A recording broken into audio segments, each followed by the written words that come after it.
And now, the joy of learning about Ayn Rand with Bob Ross, pastor.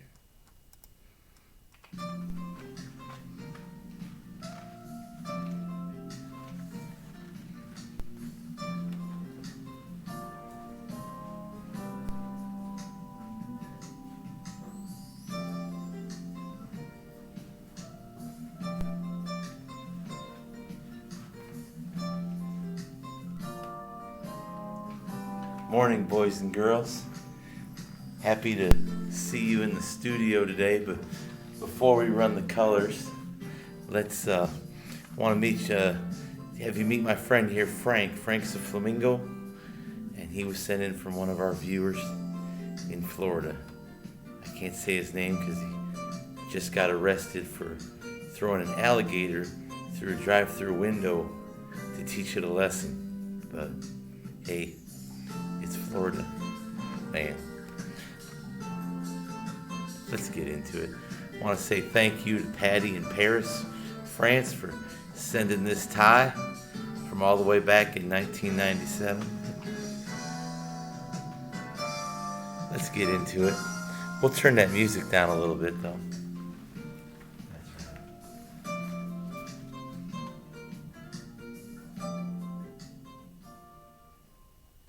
That's better. Let's run these colors. First, we have SBC red. What's that stand for, boys and girls? Soviet body count. About 50 million people. 90s Taurus teal. If you know, you know. Spray tan orange.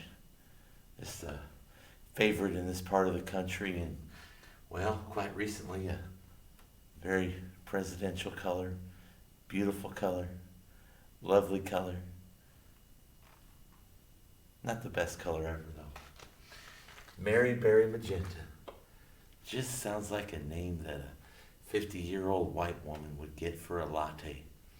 Speaking of which, we want to thank our sponsors, Adam's Flying Pig Coffee House, and as always, the Ohio River Museum. Cheater Blue, that team up north, from that state up north. Yeah, Bob went there. Well, not to school. I'm from Indiana. We got a big game this Saturday. Patrick Star Pink, not the smartest color in the world, but we're not going to hate on it, right, Frank? That's right. And the best color ever, Bird Block Black. That's right. Be darned. We've got some guests here to go over Ayn Rand with us. We'd like to say hi to this book that came to us all the way from Frankenmuth, Michigan, from Bonnie in Bronner's. Bonnie, why don't you go get yourself some chicken at Zender's? Speaking of chicken, here's our rubber chicken. Back here as always. Came down from off the roof. There you go. Used to these videos during the Rona. Got a Rona ball here. The heck with the Rona. Golly, that felt good. As always, we got our friend the cowfish. And Julius Caesar. Gotta be careful. He's a little contagious. Let's get into it. We're learning, boys and girls. We're going to start with Cheater Blue. Hail to the cheaters on the sidelines. Something's missing, boys and girls.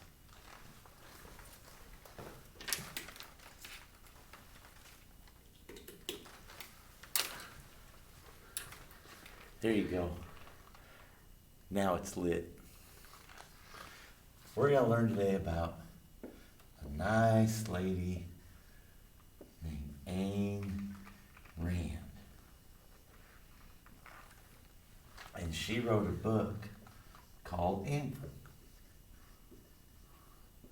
in 1937.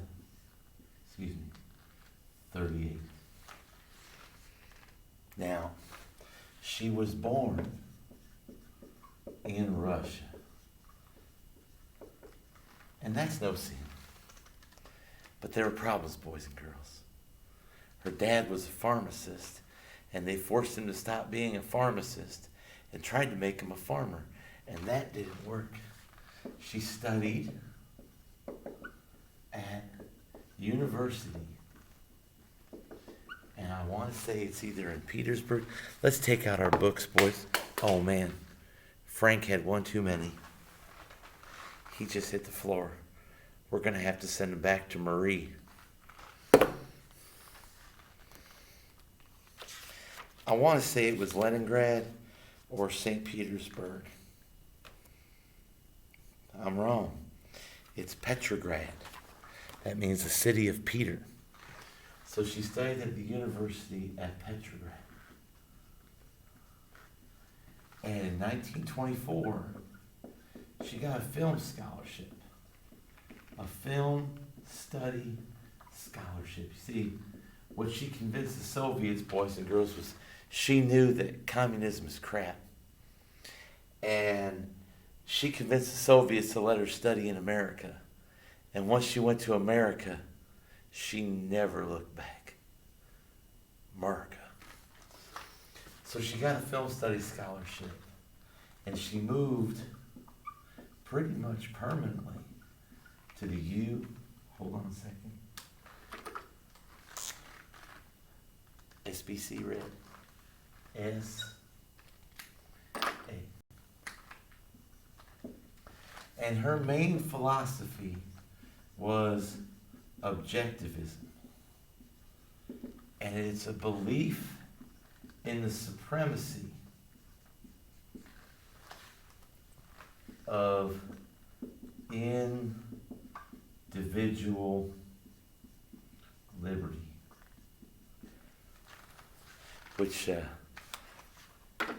doesn't go too well with our friends the Ruskies.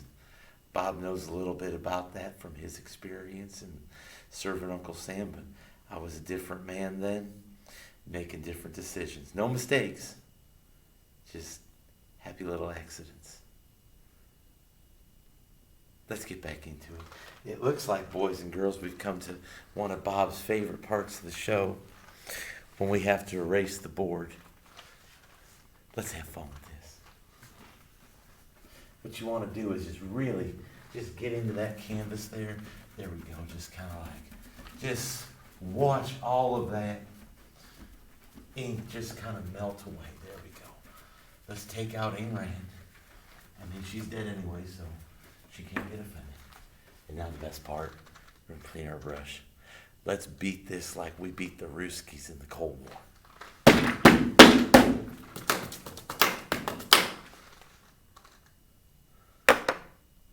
Let's get back into it. Now, if you take your books, I've got a little something for you to work on. Go to page, skip the introduction. Bob always skips introductions. They give so much away. Go to the author's foreword from 1946 on page 14 and 15 of the book. I'll give you time to get that while Mr. Holler, yeah, that's right, or the other Mr. Oaks, passes out your packet. Just hold on, boys and girls. We've got that packet somewhere. It's like my friends the Moody Blues say, I know it's out there somewhere. Oh, look, it's right here. What you want is you're going to complete this roadmap. We're going to work on it together. Just you, me, Frank the Flamingo, and the cowfish. Let's get into it. She starts on page 14, saying the story was written in 1937. But now, and let's get 90s Taurus teal, it was written in 1937, published in 1938, but now it's 1946. And there's a huge difference in here, and that's the big one. WW2 and the Holocaust. Now, normally when Mr. Pastor teaches this, there's not that much change. From 2018 to 2009, that's not that much of a difference. I mean, Taylor Swift was less popular, but that's a good thing. And if I offended you with that, I'm sorry. Not a mistake. Just a happy little accident. Not a failure, although I hope you do have a lot of failure every day. Because you know what failure means? It means we got an opportunity to get better. So I wish you failure every day. You Dallas Cowboys fans, you know what I'm talking about. Let's get back into it. That's an enormous gap, and you can relate to that because 9 years ago it was 2015. There was less social media presence. Teenagers had less social media addiction, fewer distractions, and they couldn't play retro ball on their Chromebook and get a detention for missing their homework as often. And it's pre-Rona. So that's kind of a big deal. So it's written in 1946. Let's get back into it. I have edited it for this publication, but have confined the editing to its style. I have reworded some passages and cut out some excessive language. Again, happy little accidents of excessive language. No idea or incident was added or omitted. The theme, content, and structure are untouched. The story remains as it was. I've lifted its face, but not its spine or spirit. These did not need lifting. Now, we got 5 quotes that we're going to put in our roadmap that I'm going to use Patrick Star Pink to kind of, got 1, 2, 3, 4, 5. Now, if the other Mr. Oaks' brother was here, he'd be telling us something about trigonometry. It's a happy little wave, just kind of like it's cascading along the beach. You know what? Let's put a lake. Let's get our aqua. Let's put a nice little lake at the end of this wave here, boys and girls. We might have to add to that lake a little bit later. We'll see. Let's get back into it. Some of those who had read the story when it was first written told me that I was unfair to the ideals of collectivism. Now, what you need to remember, boys and girls, and we use Mary Berry Magenta for this, is that collectivism equals socialism and communism. So you got to remember that, boys and girls. Very important. This was not, they said, what collectivism preaches or intends. Collectivists do not mean or advocate such things. Nobody advocates them. And how are we going to find out what she actually advocates? We'll have to just dive on into it. By the way, I don't want to get a violation, so I'm going to silence my phone right now. There we go. Let's dive right back in. I shall merely point out that the slogan production for use and not for profit is now accepted by most men as commonplace, and a commonplace stating a proper desirable goal. If any intelligible meaning can be discerned in that slogan at all, what is it, if not the idea that the motive of a man's work must be the need of others, not of his own need, desire, or gain? After all, profit sounds really bad, boys and girls, but if you're the one working at a company, you probably want it to make a profit. What she's saying here, and you can put this in your chart if you want to, what she's saying here is that it's a happy little click. Don't be in clicks, boys and girls. Be friendly to everybody. What she's saying here is that we've diminished the main reason for productivity, which is to produce wealth and affluence and profit so you can make more things and so you can serve more people, so that you can not only keep other people supplied, but also meet your need so you can make more of whatever you're making. Very controversial statement in the 1940s. Compulsory labor conscription is now practiced or advocated in every country on earth. What is it based on? Not the idea that the state, I'm underlining this, is best qualified to decide where a man can be useful to others. such usefulness being the only consideration, and that his own aims, desires, and happiness should be ignored as if of no importance. Let's put that happy little quote on. Unhappy little quote on there. I've got some spray tan orange. The state is best qualified to decide where a man can be useful to others. So state is best qualified to decide where a man can be useful to others. And that's on page 14. And that's the excerpt. So we're going to put our quotes around that, boys and girls. Just those happy little quotes. Just kind of dot the canvas with your quote. Like you're somebody's old aunt and you're giving your nephew just like a little peck on the cheek at Christmas time, which is coming up. Speaking of Christmas time. Well, we'll do that later.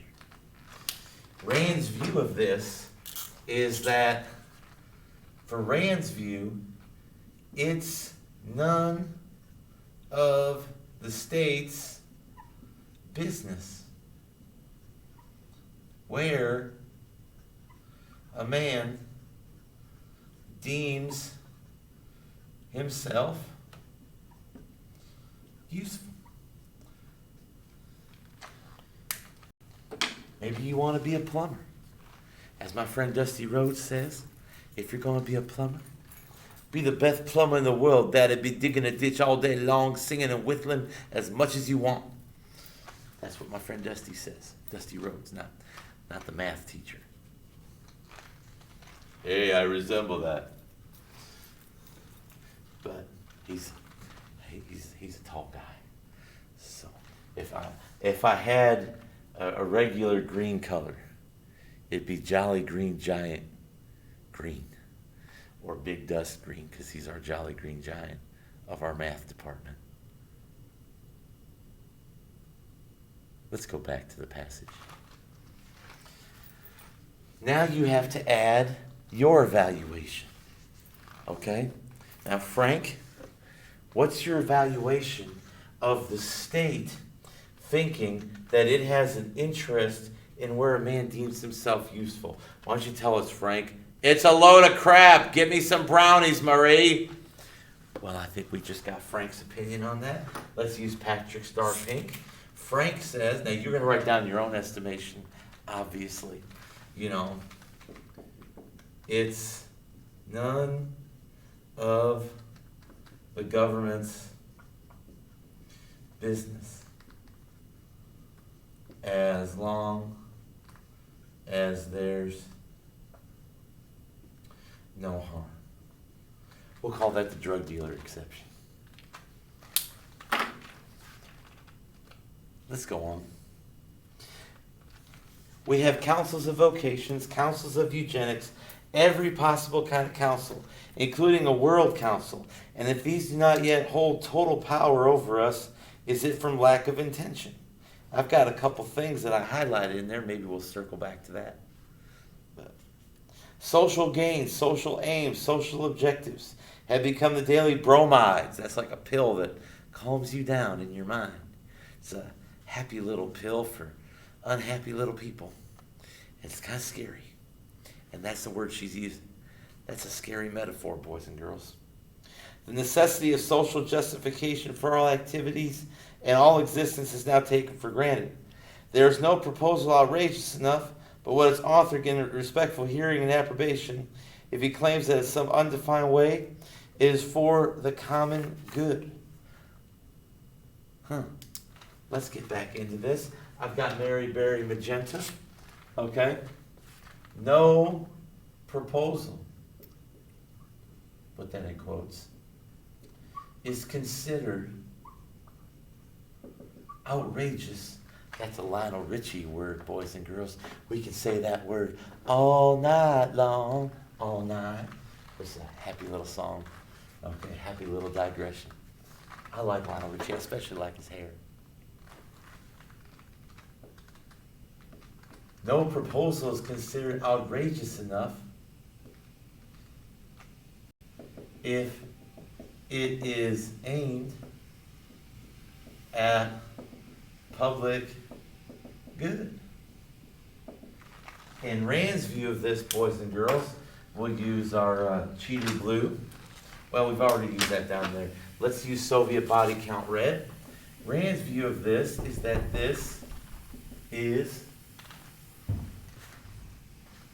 Let's pause the video for a second, boys and girls. That was our friend Steve with a friendly interruption here at 5:43 in the morning, but it's not a mistake, boys and girls, just a happy little accident. Okay? Rand thinks that this is ridiculous. Okay? And let's get a perspective of somebody else in here, the cowfish.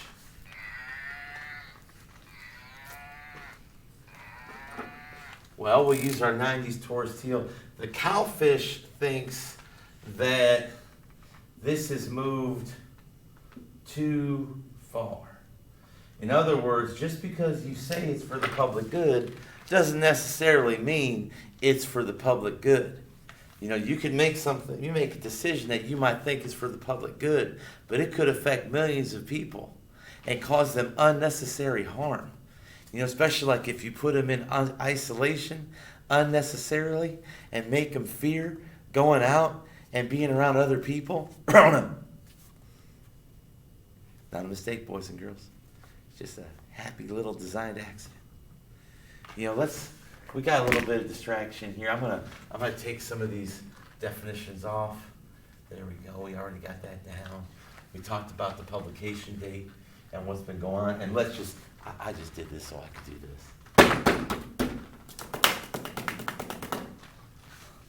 Golly, that felt good. Let's keep reading. Some may think, though I don't, that 9 years ago, back in 1937, there was some excuse for men not to see the direction the world was going. Today, the evidence is so blatant that no excuse can be claimed by anyone any longer. Those who refuse to see it are neither blind nor innocent. I think what she's saying, boys and girls, is that the world is heading in this direction where the state controls everything we do, and she doesn't like it. The greatest guilt today is that of people who accept collectivism by moral default, the people who seek protection from the necessity of taking a stand. There is so much in here, boys and girls. It's just so rich with documentation and analysis. By refusing to admit to themselves the nature of that which they are accepting, the people who support plans specifically designed to achieve serfdom, but hide behind the empty assertion that they are lovers of freedom, with no concrete meaning attached to the word. People who believe that the content of ideas need not be examined, that principles need not be defined, and that facts can be eliminated by keeping one's eyes shut. Boy, this is some strong stuff, boys and girls. They expect when they find themselves in a world of bloody ruins and concentration camps to escape more responsibility by wailing, "But I didn't mean this." We're going to go back to this. Let's get through this, though. Those who want slavery should have the grace to name it by its proper name.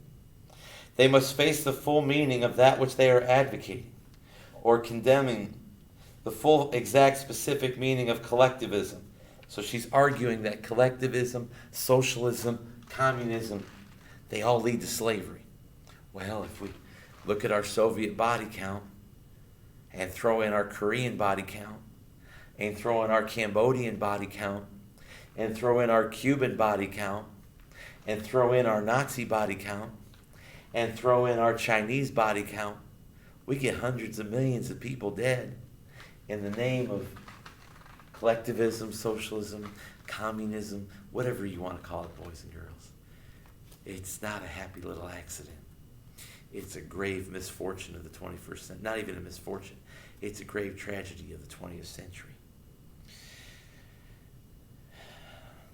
They must face the full meaning of that which they are advocating or condemning, the full, exact, specific meaning of collectivism and its logical implications, the principles on which it is based, and the ultimate consequences, death, to which these principles will lead. They must face it, then decide whether that is what they want. That's some strong stuff, boys and girls. Strong, strong stuff. I'm going to pick any three quotes. One is, I'm really tempted to pick Councils of Eugenics, but I think we'll save that for a later discussion in class. People who support plans specifically designed to achieve serfdom. Let's talk about that. That's a really nasty thing, so let's use the color from that team up north. Okay, so we've got right here people who support plans designed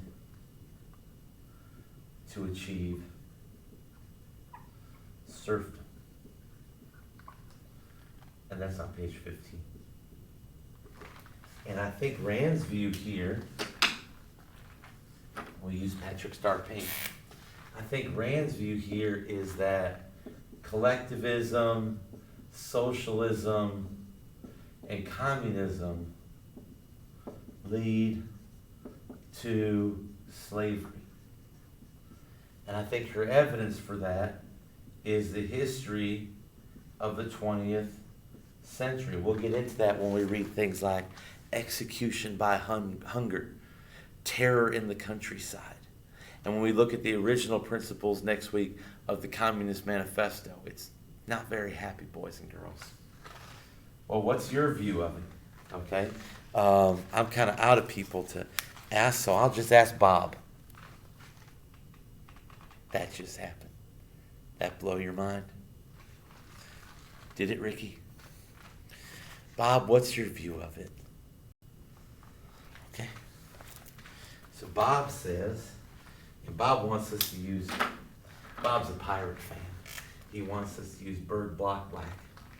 Bob says that she has a historically supported point.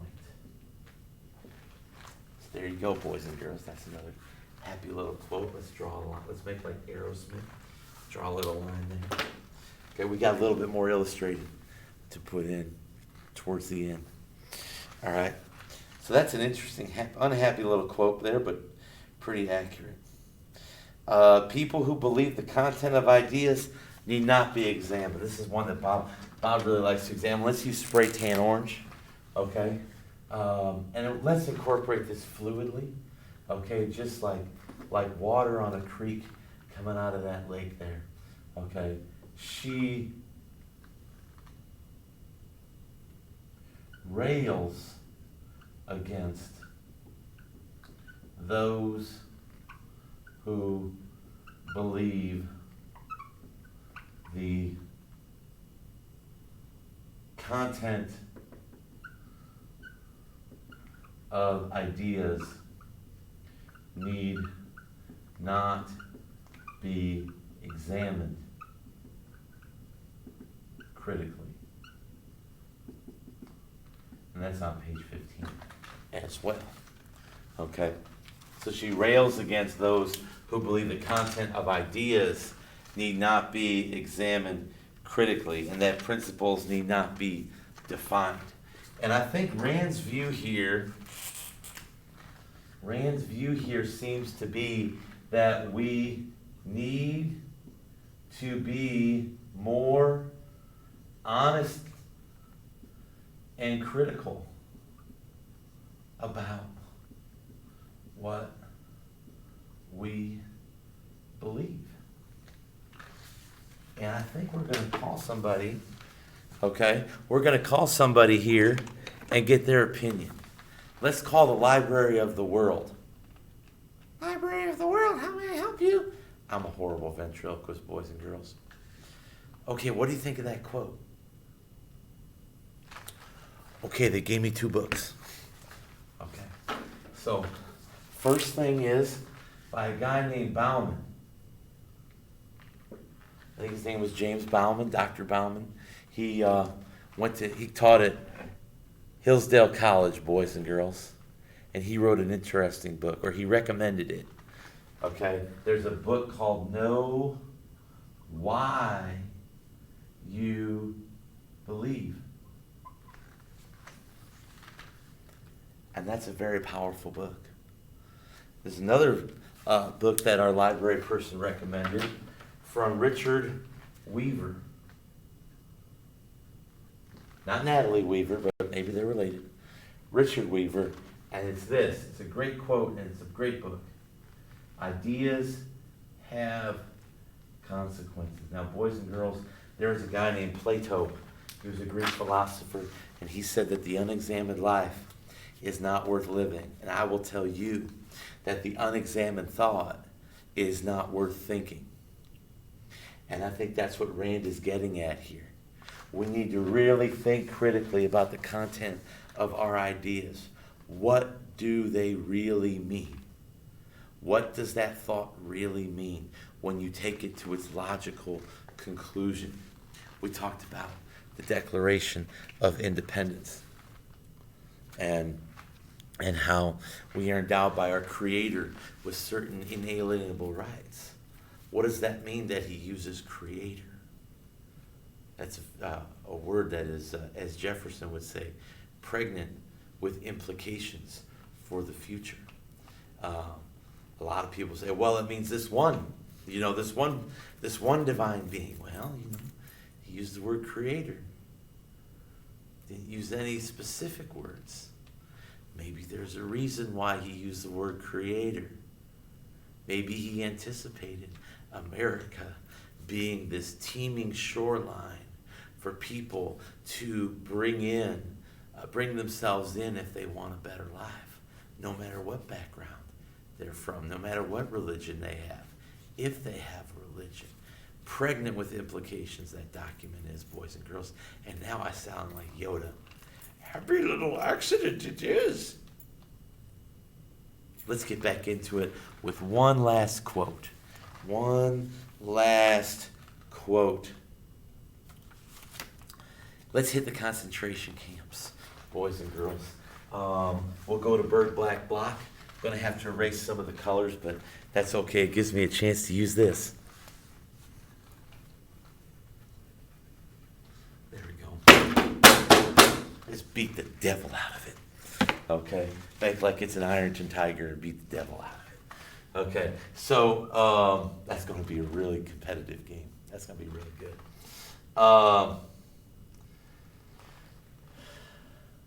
She calls out socialists and communists for not realizing their ideas could produce, what does she say, bloody ruins and concentration camps. There we go. Bloody ruins. Now some of you are going to be struggling to try to keep these between the lines. Go outside the lines, okay? And concentration camps.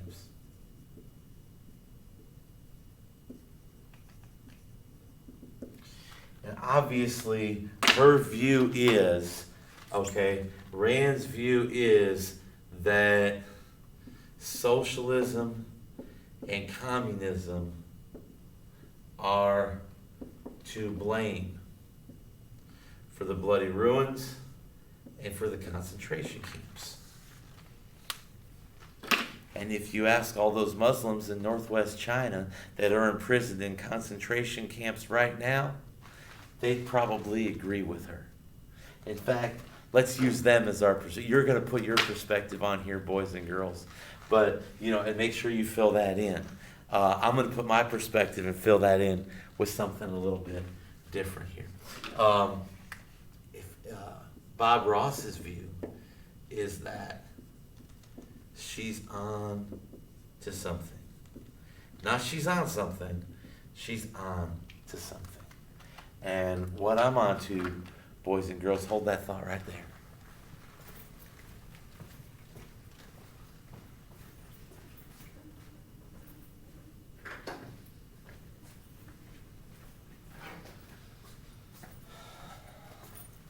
Got a new color here. Trade Deshaun Brown. I'm sure Mr. Holler likes that color choice.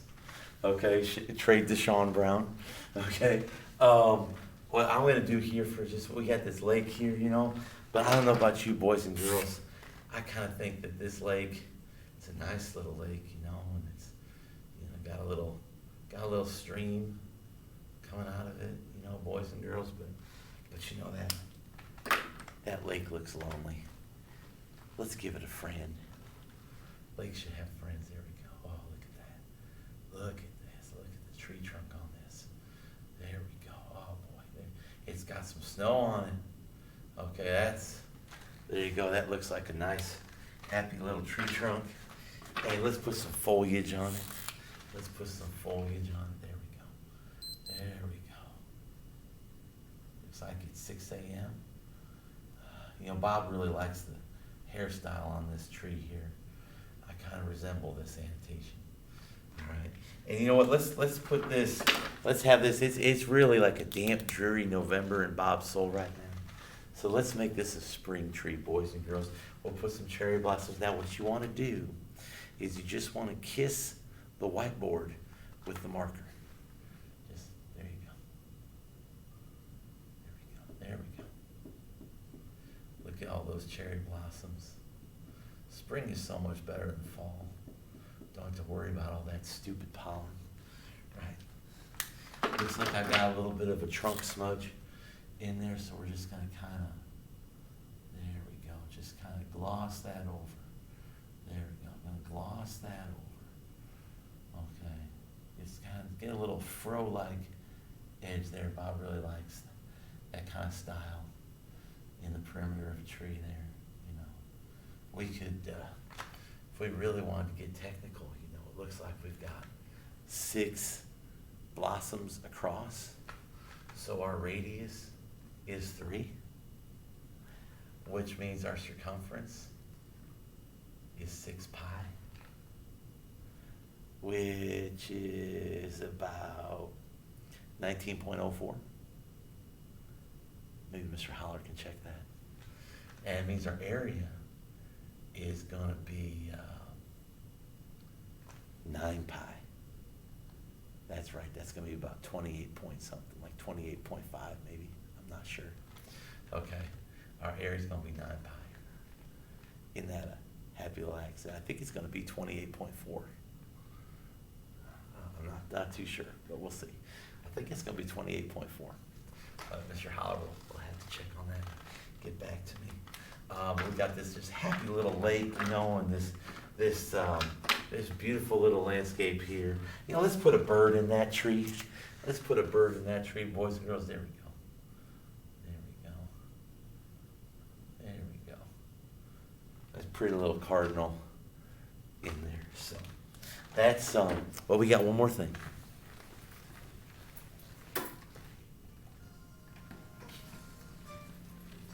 Don't forget your homework, boys and girls, tonight. Read and annotate The Old Neighborhood by Thomas Sowell. That's due tonight at 11:59 p.m. because as Bob Ross's hair brother, Apollo Creed, would say, there is no tomorrow. Have a happy little day, boys and girls. And don't forget to clean your brush. Let's beat the devil out of it like it's a vocabulary project. Have a good day.